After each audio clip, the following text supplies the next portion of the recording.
Olá, bem-vindo ao canal Andréa Vulcanes, onde nos dedicamos a aprofundar as discussões ambientais que acontecem no nosso país e no mundo. Por aqui a gente aprofunda a discussão, falamos sobre legislação ambiental, sobre política pública, o que os órgãos ambientais vêm fazendo por aí, as ONGs, o Congresso Nacional e tudo que diz respeito àquilo que considera o uso dos recursos naturais e também o desenvolvimento social e econômico do nosso país. Afinal de contas, fora a área de comércio, tudo que é setor primário, indústria, mineração, energia, infraestrutura, passa por dentro dos órgãos ambientais, passa pela legislação de meio ambiente, de modo que é importante que a gente conheça, porque pensar em economia, pensar em desenvolvimento, pensar em negócios, não tem como se fazer sem pensar na pauta e na política de meio ambiente estabelecida no nosso Brasil. Portanto, por aqui a gente sai do senso comum, sai desse lero-lero que está acontecendo por aí nas mídias e muita parte da internet, falando muita bobagem, e aqui a gente tenta aprofundar essa discussão para que você, que é profissional da área, mas também você, que quer só saber como é que funciona essa pauta de meio ambiente, possa conhecer isso com um pouco mais de profundidade. Já te convido aqui a se inscrever no canal, deixar seu like, trazer seu comentário, porque assim eu vou podendo aprender o que você pensa sobre tudo isso e trazer mais vídeos e mais conteúdo que possam esclarecer as questões ambientais que estão colocadas no nosso dia a dia, na nossa rotina, permitindo que a gente se torne cidadãos mais conscientes e possamos colaborar com o nosso país quando o assunto é meio ambiente. Muito bem, nós estamos aqui numa série de vídeos, esse já é o 5º vídeo, discutindo a Lei Geral do Licenciamento Ambiental. Essa lei é a primeira lei nacional sobre esse assunto no Brasil, ela foi editada no final de 2025 e aí pelas mídias ela foi tratada, antes de ser aprovada, como o PL da devastação. Se dizia ali, muitas mídias, muitas pessoas dizendo que agora ia acabar com o país, ia acabar com o meio ambiente e que essa lei era uma verdadeira catástrofe. Muito bem, o que aconteceu? Essa lei foi sancionada com vetos pelo presidente da República, pelo presidente Lula. Depois esses vetos foram analisados no Congresso Nacional e 100% deles foram derrubados. A lei foi, portanto, ela está em vigência no nosso país, conforme ela foi publicada pelo Congresso Nacional, sem considerar os vetos da Presidência da República. E hoje ela está em vigência. Todos os órgãos ambientais e todos os empreendedores estão sob a sua égide, ou seja, tudo aquilo que acontece com relação a esses empreendimentos que usam recursos naturais ou que podem provocar impactos ambientais negativos se submetem ao regime da Lei Geral. Essa lei, em razão das suas polêmicas, em razão de toda essa discussão, ela foi parar no Supremo Tribunal Federal.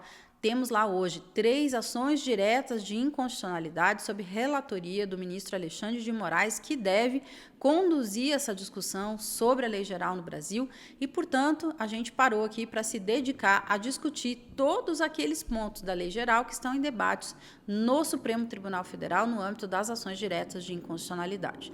Esse aqui é o vídeo 5 e nós vamos trazer para esse debate agora 2 questionamentos que estão em discussão na Lei Geral, que dizem respeito à renovação automática de licença e o licenciamento corretivo. Então, vamos entender o que é isso, né? Uma vez que um empreendedor ele tenha se instalado, entrado em operação sem licença, isso pode acontecer por vários motivos, porque ele esqueceu, ou porque ele não quis, ou porque era caro, porque era difícil.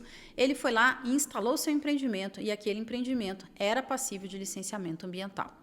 Muito bem, se ele se instalou e está em operação sem licença, o que vem e diz a lei? Agora, aqueles que querem, eles podem corrigir as suas atividades, submetendo aos órgãos ambientais competentes o seu pedido de licenciamento corretivo. Basicamente, então, ele vai solicitar, trazendo a documentação, trazendo os estudos, os monitoramentos que possam ser exigidos aí em relação aos seus impactos, para que o órgão ambiental avalie se aquele empreendimento ele é passível de regularização. Ou seja, se ele tem viabilidade ambiental, se ele tem condição de mitigar e de ajustar aquela instalação que aconteceu sem as orientações do órgão ambiental por falta de licenciamento. Esse licenciamento corretivo ele também pode acontecer quando um empreendedor tenha esquecido de pedir a sua renovação ou por não ter cumprido as condicionantes da licença, ele tenha tido seu licenciamento encerrado ou indeferido em algum momento. E aí ele pode, mais uma vez, obter o seu licenciamento corretivo. Ou seja, ele tinha uma licença, perdeu essa licença, então a forma dele voltar para dentro do sistema é pelo licenciamento corretivo. Muito bem. O que se discute, afinal, né, com relação a isso lá no Supremo Tribunal Federal? Primeiro que essa forma de licenciamento corretivo seria um incentivo a trazer atividades ilícitas para dentro do sistema de controle, uma vez que já existem há muitos anos a legislação sobre licenciamento no Brasil. Se não se licenciou, ele não teria condição de se regularizar a posteriori. E essa previsão a posteriori, essa regularização a posteriori seria, portanto, inconstitucional, porque estaria incentivando atividades ilegais. Vejam só que esse é um argumento importante, porém, nós temos que considerar um elemento aqui muito essencial. Basicamente, os empreendimentos que se instalam, entram em operação sem licença, são aqueles de pequeno e alguns de médio porte. Isso porque, né, um empreendimento grande, não imaginar aí uma mineração, uma hidrelétrica, ele é impossível que ele consiga fazer uma instalação sem licença. Então, ele necessariamente, seja por conta do investimento, seja por conta do financiamento dessa sua atividade, seja porque o que ele vai comercializar depois vai exigir dele o licenciamento ambiental, o empreendimento grande, eu não conheço nenhum caso que tenha se instalado sem licenciamento ambiental. Né? Não faz parte dessas empresas de grande porte afrontarem tanto assim a legislação ambiental de um país.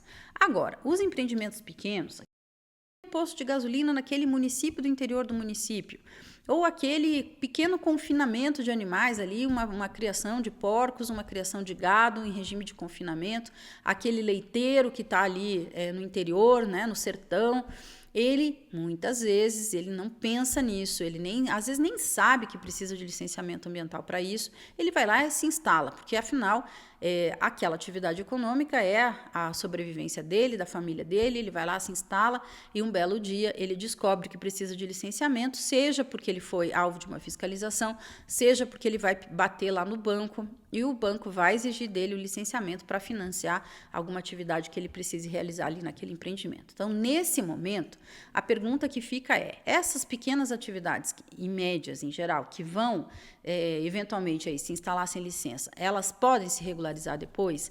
Eu, particularmente, entendo que a gente não deve ter uma política pública que exclua pequenos e médios. Isso porque a gente acaba fazendo uma elitização de todo o processo econômico de um território e, muitas vezes, esses empreendimentos eles têm como se readequar. Ou seja, eles têm como alcançar, como buscar uma solução para as suas atividades que as tornem ambientalmente adequadas.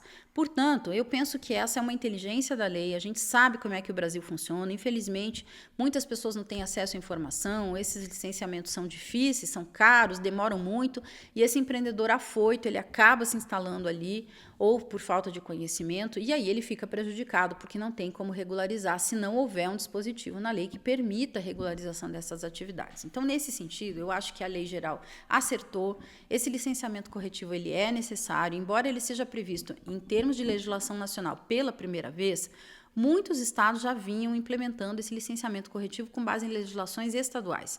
E isso vem funcionando, é importante, a gente sabe que nós temos um território enorme, muito grande, e de outra forma, se a gente não puder fazer a regularização desses empreendimentos, só caberia fazer o quê? Mandar embargar, desmobilizar, desativar esses empreendimentos com perdas econômicas e sociais, muitas vezes, naqueles territórios, sendo que talvez ele pudesse vir para regularização, o que acontece na grande maioria dos casos. Então, penso que é um acerto da lei, penso que nós não temos aí uma inconstitucionalidade, agora é importante que isso seja visto com cuidado, porque, de fato, não se deve estimular a implantação e instalação sem licença, porque, claro, vai se cortar uma etapa importante da avaliação de impactos ambientais. Então, o estímulo à regularização, eu penso que é necessário, justo e correto. Ou seja, quem está fora do sistema tem que entrar no sistema.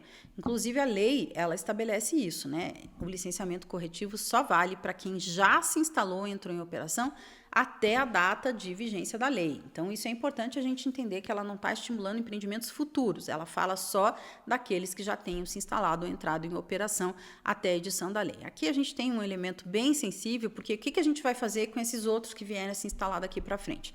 Mas esse é um problema do futuro, é um problema que está mais à frente, a gente vai trazendo por aqui as consequências da lei, da aplicação e da sua interpretação.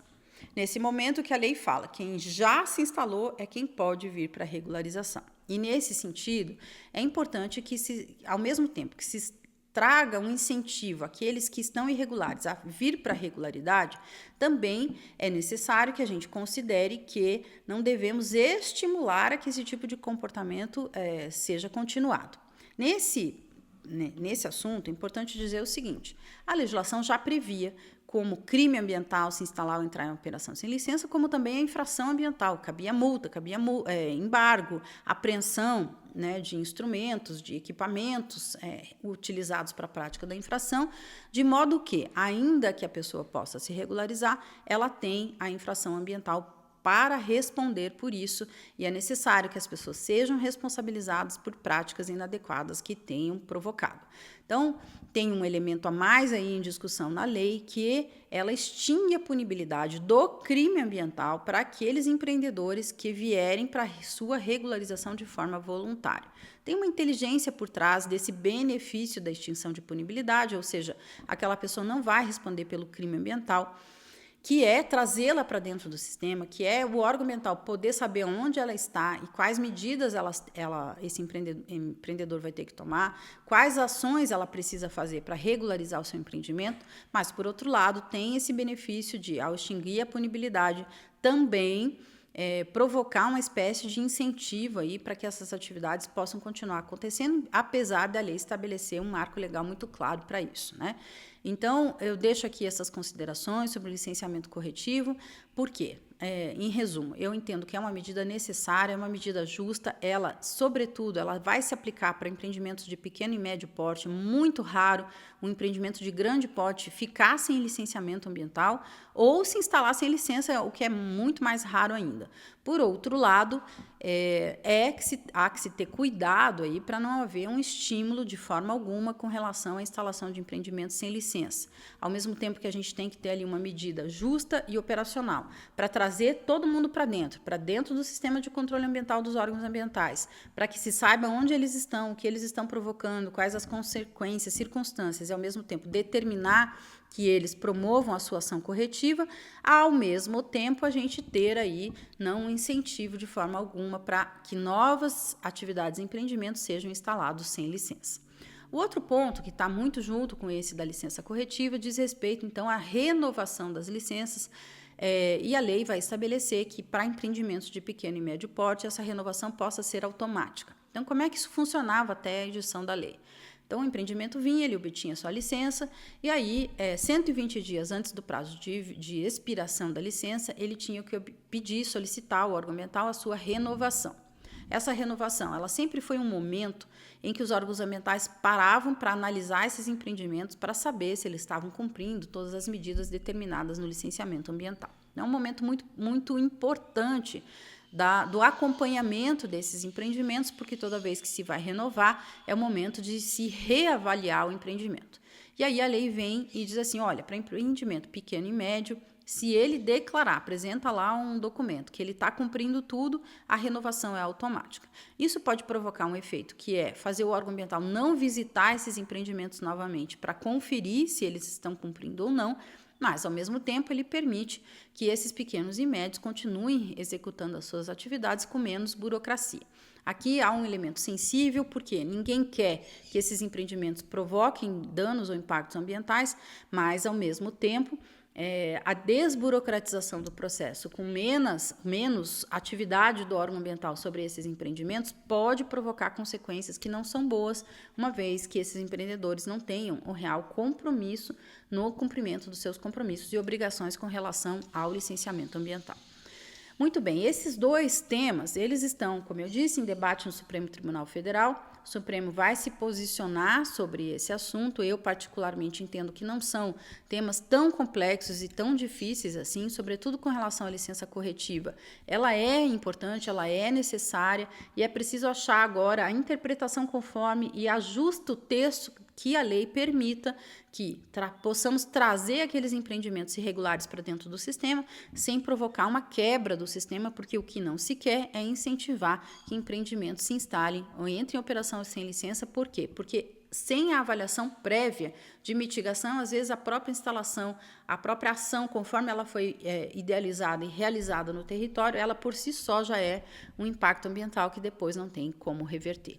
E no caso aí da renovação, é um aspecto burocrático, mas que eu penso que não é tão grave assim, que isso possa ser ajustado, até porque até então essas renovações elas já aconteciam de forma automática, né? Uma vez que o órgão ambiental o empreendedor protocolava o pedido 120 dias antes, ele já tinha renovação automática. Então, agora, o que cabe é os órgãos ambientais fazerem as suas atividades de pós-licença, verificarem esses empreendimentos não podem correr solto por aí, mas eles têm que ter o olhar do órgão ambiental prévio à instalação, que é por meio do licenciamento, e a posteriori à instalação e operação, que é o que a gente chama de avaliação de pós-licença, de cumprimento de condicionantes, para saber e acompanhar se esses empreendimentos estão sendo feitos de forma adequada.